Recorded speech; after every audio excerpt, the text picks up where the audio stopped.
Discovered my brother's son is a terror, sneaked in at night to cut my hair, steal inhalers, leaving me scared and helpless. During quarantine, I decided to stay with my parents. Normally, I live alone, 8 hours away from here, but I don't have many friends, and I'm asthmatic. If I ever faced a real emergency, no one could help me there, so here I am, back with my family while the world sits on pause. My brother is here, too, with his wife and their 2 kids. My brother became a dad as a teenager, and he's now been married to my sister-in-law for about 6 years. They have a 13-year-old son and a little girl who's 6. I can't help but notice how different things have become since my brother married her. He's not a terrible person, but he's definitely changed. We don't see each other as much nowadays, honestly, mostly because of his wife. She's always disliked me, especially since she found out I'm bisexual and in a relationship with a woman. It's constant with her, passive-aggressive remarks or outright bitchiness, especially aimed at me. Her daughter, though, is amazing. This 6-year-old is bright, sweet, just a joy, and bafflingly, nothing like her parents or her brother. Sometimes I honestly wonder if she was switched at birth. Not that I get to spend much time with her, anyway. Her mother seems to think that because I like girls, I'm some sort of threat to her daughter. She's told the girl not to come near me or even talk to me because, in her twisted logic, I might rape her just for liking women. It's ludicrous and insulting, and just more fuel to a fire I'd rather put out. But back to the real problem here, their son. The 13-year-old is a nightmare. Rude, obnoxious, strange. Bordering on psychopathic, if I'm honest. Maybe that's a stretch, but I know something is seriously wrong. He storms into my room constantly, going through my things like it's his. He's even stolen my underwear and bra. No matter how many times I beg or confront him, he just ignores me completely. One night, I woke up to discover he'd snuck in and cut my hair while I slept. My bangs were destroyed, leaving me looking utterly ridiculous. The moment I realized, I flew into a rage, then ended up sobbing for hours out of sheer frustration and humiliation. My sister-in-law, predictably, had nothing sympathetic to say. According to her, I was overreacting. It's quarantine, no one will see it, she said. It'll grow back. But that wasn't the point, was it? Someone sneaked into my room and cut my hair with scissors while I was vulnerable. Shouldn't a mother be at all concerned about how her son acts? And he doesn't stop there.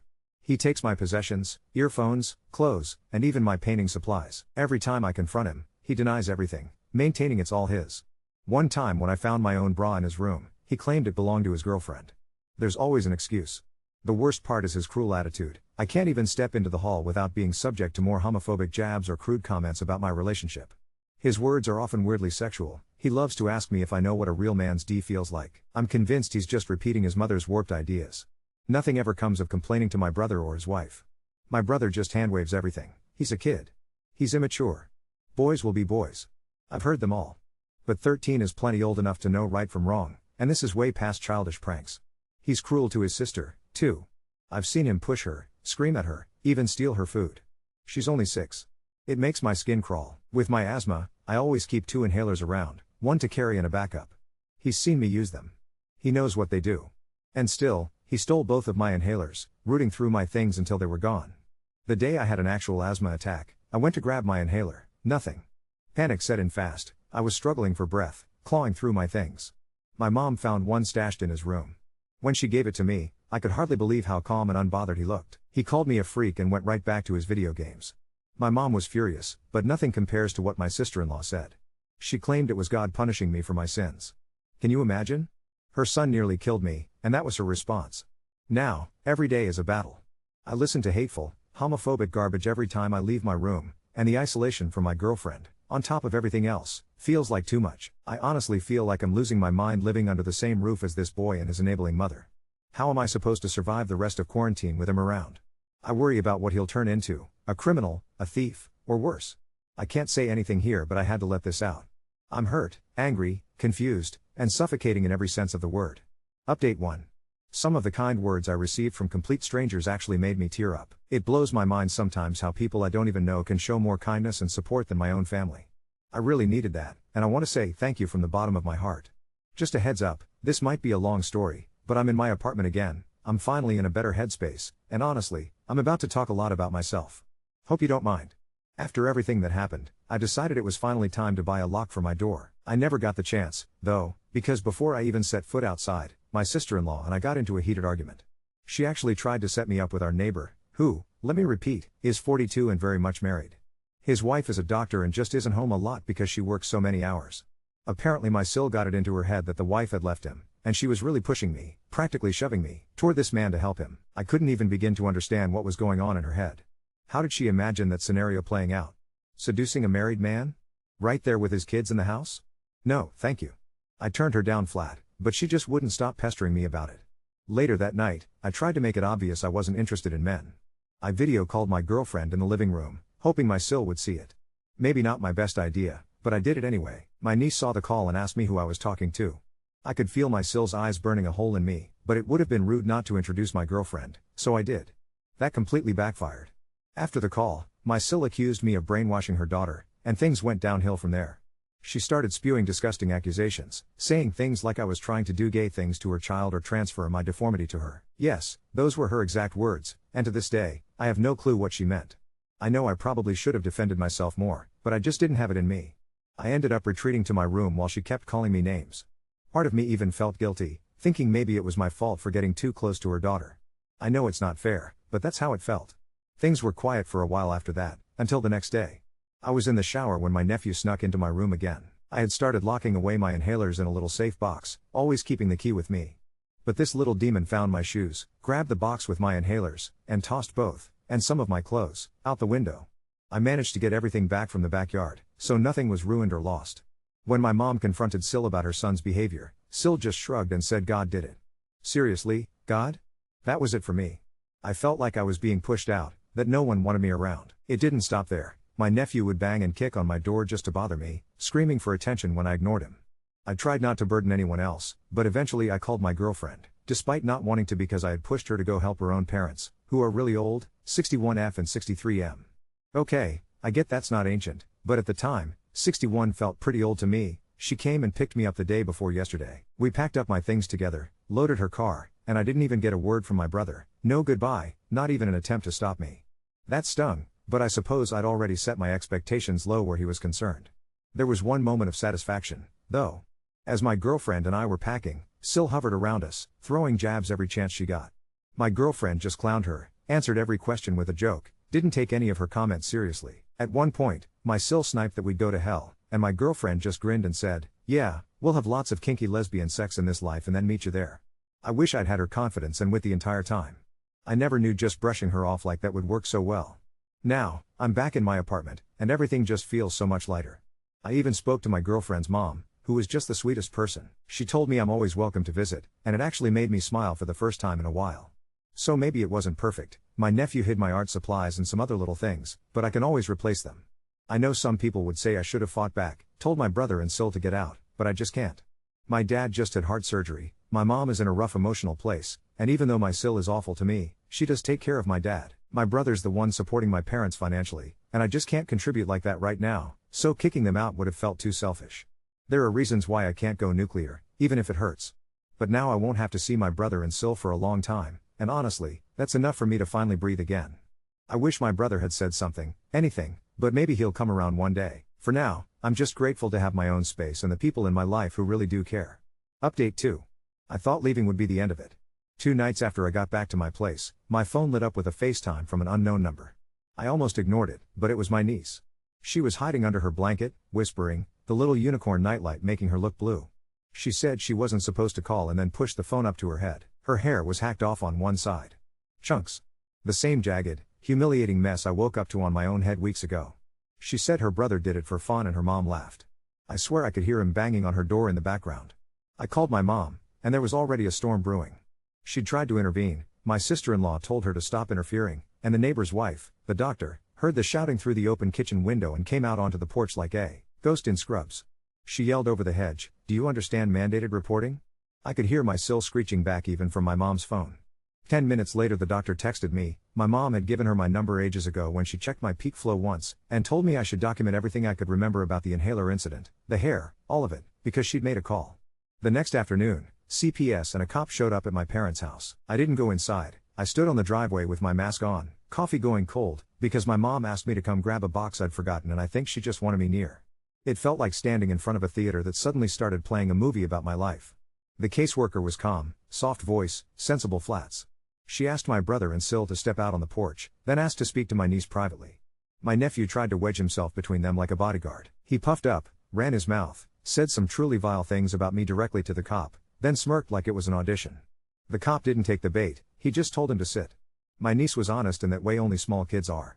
I couldn't hear everything, but I distinctly heard her say, "He took the blue puffer because Andy is bad and God will fix her," and the caseworker gave this tiny blink. My sil tried to talk over her, kept repeating that I was a corrupting influence like she was on a televangelist stage.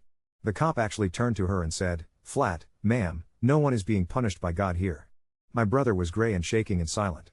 The caseworker separated them and asked to see my nephew alone. That's when the show peeled back. He bragged. I don't know what exactly. Later my mom told me he said he'd taken my inhalers because she had it coming. He had no fear in his face. He was 13 and looking at the adult who could yank his whole world sideways, and he looked bored.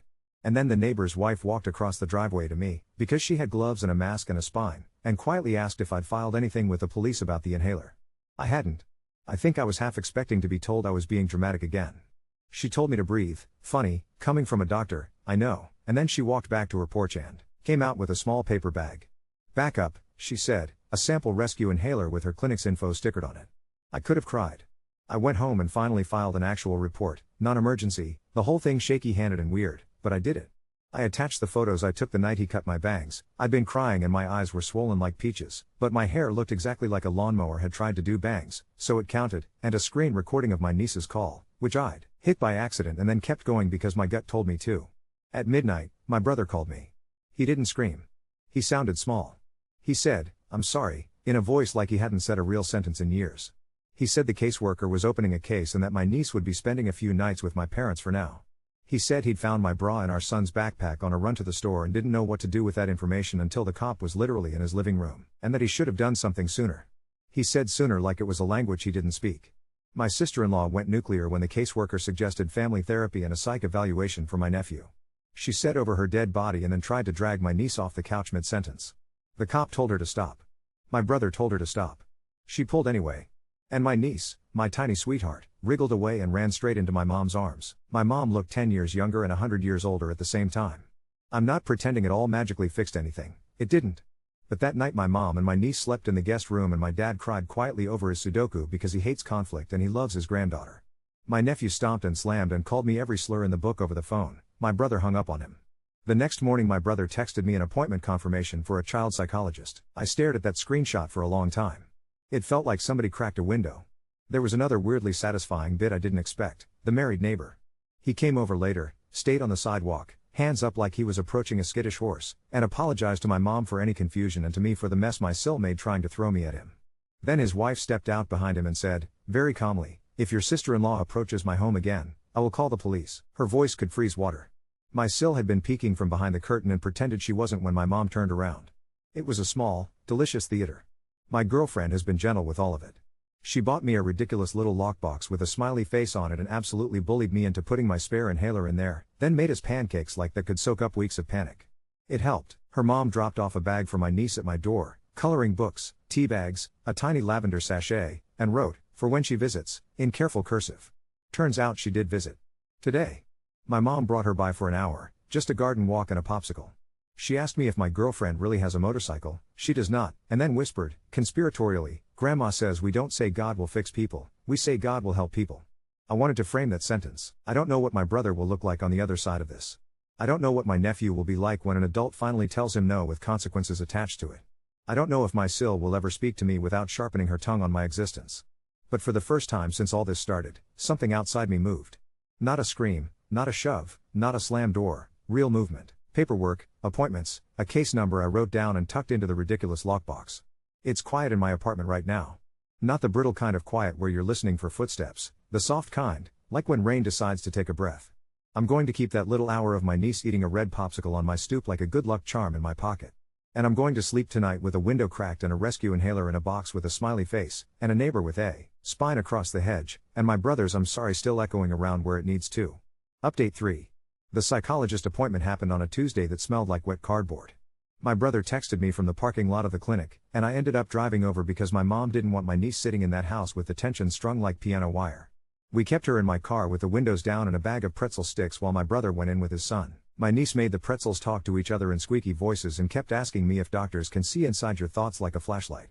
I told her they mostly ask nice questions and listen. An hour later my brother came out looking like he'd been scraped with a dull spoon. He sat on the curb, put his hands on his knees, and said, very quietly, they used words. He meant the kind that don't feel like words until they hit somebody you love. Conduct problems, callous unemotional traits, oppositional. The psychiatrist, tiny woman with an auburn bun and a mask printed with cartoon otters, talked to him alone after, then to both of them together. My brother said his son turned on the charm like a faucet, and then, when the doctor asked him why he cut my hair, he shrugged and said, I wanted to see what it would look like. No remorse. No heat. The doctor's eyes, apparently, did this quick, professional flicker. She recommended family therapy, individual therapy, a safety plan, a locked cabinet for any meds or sharps, and an evaluation for ADHD because sometimes kids are a messy pile of more than one thing. She said out loud, none of this is your aunt's fault. None of this is God. My brother cried in his car, which he hasn't done since my grandfather's funeral. The safety plan hit the house like a clipboard. CPS came back with printed papers. No one said the words court order, but you could feel them hanging there. He can't be alone with his sister. All the knives got moved to a high shelf like we were suddenly living with a raccoon. My mom put child locks on her own bedroom door at 60, and my dad pretended it was a game, because he hates fear. My sister-in-law signed the plan like she was autographing a petition she didn't agree with.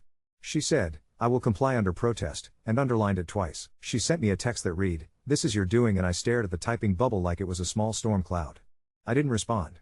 2 days into compliance, all the quiet broke sideways. The neighbor's garage door, the doctor's, woke up with a word on it I won't repeat here, painted big in silver, and a stick figure drawing that looked like a thread if you squinted. My mom called me and I thought she was choking. It was just her voice trying to stand on one leg. The neighbor's wife didn't even knock. She just texted me a clip from their doorbell camera, and there he was, at 2:11 a.m., in a hoodie that used to be mine, the sleeves too long on his arms, shaking a spray can like a maraca. He looked straight into the lens at one point and did a mocking kissy face, then went back to spelling. The police didn't haul him off in cuffs. It wasn't that kind of movie. They showed up in broad day, made him stand there with a bucket and a scrub brush, and told him about juvenile diversion and charges and how this could be the last time it's a lesson instead of a record. He tried to grin, it melted. My sister-in-law came onto the porch with her Bible and said, we will pray for this attack, and the officer said, without looking at her, ma'am, I'm looking at your son doing this attack on camera. He made it to ma'am with the patience of a saint. My brother didn't go gray this time, he went hard. He told her to go inside. He told his son to look at the door and say the words out loud, what it said and why it wasn't okay. He said, this is your neighbor who has helped us. This is not how we live. My nephew muttered something about jokes. The officer told him the punchline was community service. The neighbor's wife? She stood on the top step with her arms folded and her eyes doing the kind of still that is scarier than yelling. When it was over, my brother sent me a picture of his son's hands, reddened, raw around the knuckles, flecked with silver, and I didn't feel satisfaction exactly. Just this weird, clean drop in my stomach like a coin finally landing in the right slot. The shoebox came after. My mom called it a box and my brother called it that thing, like the word itself made him allergic. He'd been looking for the rechargeable batteries. My dad goes through them with Sudoku lights, when he found it under the bed. Inside, scissors, dull, thank God, a strip of my hair, the stupid smiley face lockbox keyring I lost for a day and thought I was losing my mind about, my old beanie, some crumpled Bible tracts, and one of the tiny laminated cards from the clinic with my girlfriend's mom's handwriting on it that had somehow gone missing from my welcome bag. He'd peeled off stickers, collected textures. There was a ripped corner of one of my paintings too, a color wash I'd been working on months ago. It looked like he'd cut the sky out of it and kept it. My brother took photos, then put everything in a grocery bag like it was radioactive and handed it to the caseworker. He looked sick. My nephew said, it's my stuff, and my sister-in-law said, he's a boy, boys collect things, and the caseworker said, calm voice again, we're going to adjust our plan. Adjustments, plural, no access to bedrooms but his own, no more walks around the neighborhood at night, and an intake scheduled for an intensive outpatient program 3 evenings a week. Someone finally drew the shapes of consequence, not a parent's sigh or a grandmother's pleading but a printed schedule and strangers with badges. The pushback you could hear through walls. My sister-in-law ramped up the church visits, standing on the lawn of the closed building with 3 other women and a man who clanged like a bell when he spoke, saying things about Jezebels and temptation. The neighbor's wife called the non-emergency line about the gathering. I watched from my mom's driveway as patrol lights did slow red and blue smears against our sycamore and thought, not for the first time, that if absurdity made a sound, it would probably be sirens. There was one bright piece tucked in like a postcard. My girlfriend's friend is a hairdresser, out of work because of the pandemic, and she offered to fix my niece's hair for free on her porch if my mom brought her. We masked and gloved and did it like a ritual. My niece sat on a booster cushion and tried not to wiggle while careful hands even what her brother had hacked. When my girlfriend's friend spun her around with a little flourish and a clip with a tiny bee in it, my niece said, I look like a straight line, and we all laughed. She made me promise we'd send a picture to the doctor neighbor because she likes nice things after yucky things. We did. The doctor texted back a smiling emoji and then, Good line. My brother came by my apartment after that, just him, no one else, and for the first time in years he sat on my couch and didn't look like he wanted to leave his own skin. He told me he was sleeping on the recliner because he didn't trust his son not to roam. He told me he had filled out papers he never thought he'd fill out, asking for services and, this part he whispered like a swear, looking at legal separation. I can't keep living like it's a sermon, he said, and rubbed his eyes so hard I thought he'd erase them. He said he'd told his wife that if she didn't show up to the first family session, he would file for temporary custody of both kids. She told him he was choosing me over God. He told her he was choosing their daughter over a furnace. I don't know how to explain the next thing without sounding dramatic, but it was the moment I realized how much the edges had been sharpening. Someone tried my apartment door that night. Calm as a bedtime routine, click, jiggle, pause, jiggle again. I was awake because anxiety is a terrible roommate. I didn't breathe. The new deadbolt, because of course I got one, because my girlfriend marched me to the hardware aisle and made me pick, did its job. 30 seconds later, footsteps padded away. I checked the peephole and didn't see anyone. I didn't call the police. It could have been my neighbor drunk again. It could have been the building settling like old bones. The next morning there was a folded piece of paper on my doormat with a picture of flames printed from some internet clip art and the words repent in block letters. It could have been a prank. It could have been 1,000 things. My girlfriend taped it into a Ziploc and said, evenly, you're filing that, too. We added it to the caseworker's email like another puzzle piece in a picture I didn't ask to be in. I bought a camera for my door, the kind with a chime that makes a sound like a polite robot. If this is reading like a series of small fires, it felt like that. There were douses, not just flames. My niece came to my place again and got to choose between the yellow plate and the blue one and cried because she didn't have to ask permission to sit on the floor. She drew a motorcycle for my girlfriend and labeled it, in squashed 6-year-old letters, motorcycle, and when my girlfriend told her she didn't actually have one, my niece whispered, you can ride mine when I'm bigger, like she was offering a share in a very important future. My dad had a good day. He beat my mom at Scrabble and gloated through an oxygen tube. He asked me to bring over more of my paintings to hang because color is medicine, and I taped one up and it didn't look out of place for the first time. My mom rolled lavender under her wrists and said the house felt different, like somebody finally opened the freezer door and let out the cold. My sister-in-law tried one last stunt that was so on the nose it would have been funny if it hadn't made my hands shake. She showed up on the doctor neighbor's porch with a pie and a speech about forgiveness. She used the word persecution like she was reading it off a teleprompter. The doctor listened for exactly 20 seconds, stepped back into her house, and came out holding a piece of paper, an official memorandum kind of paper with a hospital letterhead. I am a mandatory reporter, she said, calm as a lake. I have done my duty. You will not step on my property again. If you need to communicate, you will do it through the caseworker.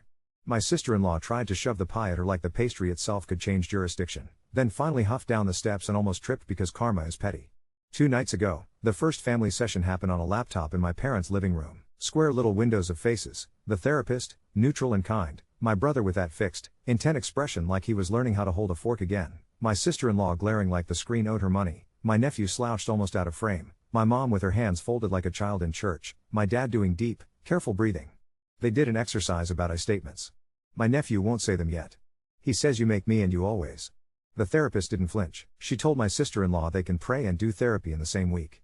She said those things aren't mutually exclusive, like using a screwdriver and calling your neighbor when you need help lifting something. There was a moment, sharp, fast, I almost missed it, where my nephew looked directly at the camera and his face was just tired. Not mean. Not performative. Tired like he's been carrying a backpack full of rocks he packed himself and forgot how to take off. I don't know what's going to happen with the legal stuff. I don't know if my brother means it about the papers or if he's saying it to keep the train from derailing completely. I do know I slept last night with a new door chime on and it made one cheerful little ding when my girlfriend came back from taking out the recycling, and my heart didn't try to escape through my throat. I do know I put the case number in the smiley face lockbox next to a tiny folded note my niece wrote me that just says Andy is good in purple marker. It's still not a miracle story. It's paperwork and buckets and a teenager scrubbing paint while a cop watches the suds slide down like apology. It's a small girl with straight hair eating grapes carefully so they don't stain her shirt and asking if she can bring her be clipped next time. It's my brother saying, I don't know how to fix him, and a woman with a degree saying, we are not here to fix, we are here to help, and hearing my niece's revised theology echo softly in it. It's the sound of a camera chime and a neighbor's door snapping shut and the cool patience of lavender in a hot room. Update 4. The rain came in with that metallic smell like somebody had dragged a coin across the sky, and at 3:08 a.m. my little polite robot doorbell did its single ding. I was awake anyway. Sleep has been a skittish animal lately, so I thumbed open the feed. The frame was all grain and wet halo until a gloved hand slid into view and tried my knob, patient as a locksmith. The poncho had tipped back just enough for the face to bloom out of the dark and there she was. My sister-in-law blinked right into the lens like we were doing a selfie at a haunted house. Plastic grocery bag looped over one wrist, the other easing an envelope under my doormat. She did the jiggle again, soft clumsy, then looked up at my peephole and said something I couldn't hear. Through the rain. 10 seconds, 20. She turned, and under the poncho you could see the outline of her Bible like a square jaw. She left the way a cat leaves a counter, slow, like maybe by moving gently it doesn't count. The envelope had the same clip art flames as before, only this time there was a printout of a verse and my name written in the margins with those aggressive underlines people use when they want the ink to do the yelling for them. I didn't touch it. I took a photo of the photo, the way you take a picture of a bruise so you can prove it isn't a dream, and sent it to the caseworker with a subject line that felt too small. Hi, overnight contact. My girlfriend slid the whole thing into a Ziploc like it was evidence in a TV show and made coffee strong enough to prop up a building. By noon I'd talked to the non-emergency officer who already knew our address, and by late afternoon I was a square on a Zoom with a judge who had the face of a person who's seen every weather. She asked quiet, practical questions. I played the video of the poncho and the hands. My brother signed into the same call from his car and didn't try to fill the silence with anything. My sister-in-law tried to talk from the doorway behind him and the judge said, polite and iron, ma'am, this is not your hearing, and then issued a temporary order that said, in legalese, keep your hands, your notes, your righteousness, and your footsteps away from this door. My brother brought the kids to my parents that night and took the recliner again. My mom said the house breathed different when the order email hit the printer, like something uncoiled. My sister-in-law didn't go far. She moved 3 blocks over into a spare room owned by a woman from her church who wears floral masks like armor and waves too hard at anyone she recognizes from behind a windshield. There was a small parade of suitcase and Tupperware, then a text to my brother with a photograph of their wedding ring on a Bible, captioned, I won't be unequally yoked. He answered with a picture of the safety plan on the fridge and didn't add words. The next tremor was stupid and loud. Saturday afternoon, the air heavy as wet bread, my brother sent, can you come? Now, and I drove the 8 minutes like a person who'd forgotten how lanes work. 2 patrol cars idled at strange angles in front of my parents' place and the neighbor's mailbox was doing a lean like it had seen something it couldn't process. The minivan was nose deep in trash cans, the bumper wearing a peel of green like a grass burn. No one was bleeding. My dad had both hands on his walker and my mom had both hands on her hair. My nephew stood in the driveway with his mouth fixed in that line that means nothing is getting in. He'd found the keys where my brother had left them in a bowl and wanted to listen to music in the car, which turned into rolling it down the slight slope of the driveway into every inanimate object in its path. The gear was in neutral. The damage was a knocked tooth of plastic in the neighbor's mailbox surrendering its life to the hydrangeas. The officer did the lecture that is less about volume and more about the geometry of consequence. I watched my nephew try on expressions and discard them, and then, not a crack, not repentance, just this tiny tilt of his shoulders like the straps on that rock-filled backpack finally slipped for half a second. He said, almost inaudible, I didn't want to be in the house. Keys now live on a carabiner on my brother's belt like we're camping. The mailbox got replaced by a very patient accountant from 2 doors down who showed up with a post-hole digger and said, I needed to get out of my house anyway. My nephew stood with raw-looking hands shoved into his pockets and watched the hole grow. My niece picked clover and arranged them on the porch step in spirals. The detective called me the next day about the inhalers. His voice wasn't the TV cop voice, it was the tired teacher voice. He used words like referral and diversion and threshold. He said what happened to me meets a line he doesn't like kids to trip over. He asked if I'd be okay writing a short statement about what an asthma attack feels like, not the medical but the human.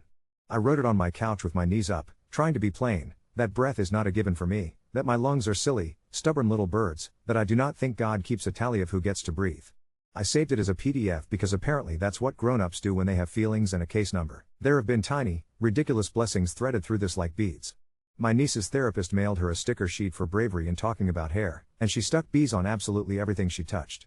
She made me a membership card to her bee club, 1 member, now 2, and wrote President, US in purple marker. We held court on my living room floor eating grapes like gemstones and she explained that bees help flowers breathe, which feels like science if you squint. The intensive outpatient program started and it's exactly as unglamorous as it sounds. 3 evenings a week, my nephew sits in front of a laptop with a group of other kids whose faces tell their own weather and a man with kind forearms who says people's names like he's handling eggs. They do check-ins. My brother hovers just out of frame like a scared planet. The first night my nephew tried on smirk and failed at it. He told the group leader he took the spray paint because it was funny. The leader asked him to list 3 other things that are funny that don't involve hurting people. He stared. The screen went quiet in that particular way group calls go quiet. Finally, a kid in a black hoodie said, cat videos, and someone else said, when your dad sneezes and scares the dog, and my nephew said, grudging, fart noises, which is not exactly a breakthrough, but it is not a threat, so I'm counting it. My sister-in-law tried to breach the order with semantics, sent my mom a photo of a sermon slide with a caption for me, pretending the phone book got confused. The caseworker called it harassment in a voice that didn't waver. The pastor called my parents' landline and my dad, my sweet conflict-hating dad with the Sudoku and the oxygen line, said, with a politeness that could cut glass, "We will be working with professionals in this matter," and then asked my mom for a cup of tea like he'd just completed a set at the gym. There was a moment that surprised me in its ordinariness. After the minivan and the mailbox, after the Zoom judge and the poncho, my brother sat at my kitchen counter eating a piece of toast and said, "He took a piece of your sky." It took me a second to understand he meant the ripped corner of my painting from the shoebox. He said he took it out of the grocery bag before the caseworker left because he couldn't stand the idea of it sitting in a manila file. He smoothed it against the table with 2 fingers like someone doing CPR and said, "I can't promise you anything, but I can promise I'm not going back to pretending." Then he looked at my door camera, at the little black eye of it, and said, "I'm sorry it's come to gadgets." I told him gadgets feel like hands when the real ones are busy holding papers and plans. Last night, the first real crack. Not a big one, not fireworks, just this tiny, human noise. My nephew slouched down the hall during group to get water and my mom, who is at the point where she narrates her movements so he doesn't feel ambushed, said, "I am going to make tea now," and he said, flat, "Whatever," and then, as he passed my dad's recliner, without looking, he tugged the oxygen line carefully over the arm so it didn't snag. No eye contact, no sainthood, just the muscle memory of a kid who knows where tubes live. My mom met my eyes over his shoulder and did that blink she does when a new animal shows up in the yard. The camera did its little ding at 7:12 this morning and I felt my organs prepare for either apocalypse or Amazon. It was neither. It was the neighbor doctor in running shoes, breath fogging, a paper bag in her hand. She stayed on the doormat and held it out like a person holds out a truce. "Gardening gloves," she said. "Kid can help me weed for an hour this week. Supervised, consequence that doesn't involve a squad car." She looked at my face and added, "If you're comfortable." My brother said yes before his fear could beat him to it.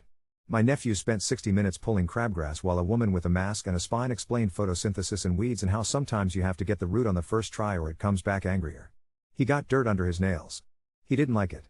He also didn't stop. When he came back he washed his hands so long my mom told him to turn off the faucet. It's not redemption. It's a glove. It's a root. I'm writing this with the window cracked and the smell of wet dirt coming in like a friend. The order is still a paper with a seal on it and my door still has a deadbolt and my ridiculous lockbox still has a smiley face. My niece is asleep on my couch under a blanket with bees and my girlfriend is pretending she doesn't see me watching her turn pancakes like, that's a sport. There's a new picture on my fridge, drawn in 6-year-old sincerity, of a motorcycle with a basket that says for bees. The case number sits in the box where it belongs next to a purple note that still says Andy is good, and when my phone dings now, sometimes it's just the neighbor's doorbell cam sending a hummingbird video by accident. There are still sirens. But sometimes absurdity sounds like a kid in a hoodie saying fart noises into a laptop and then pulling weeds, like he means it. Sometimes it sounds like a judge on Zoom saying ma'am to a poncho. Sometimes it sounds like a mailbox settling into new concrete while a teenager watches and doesn't run.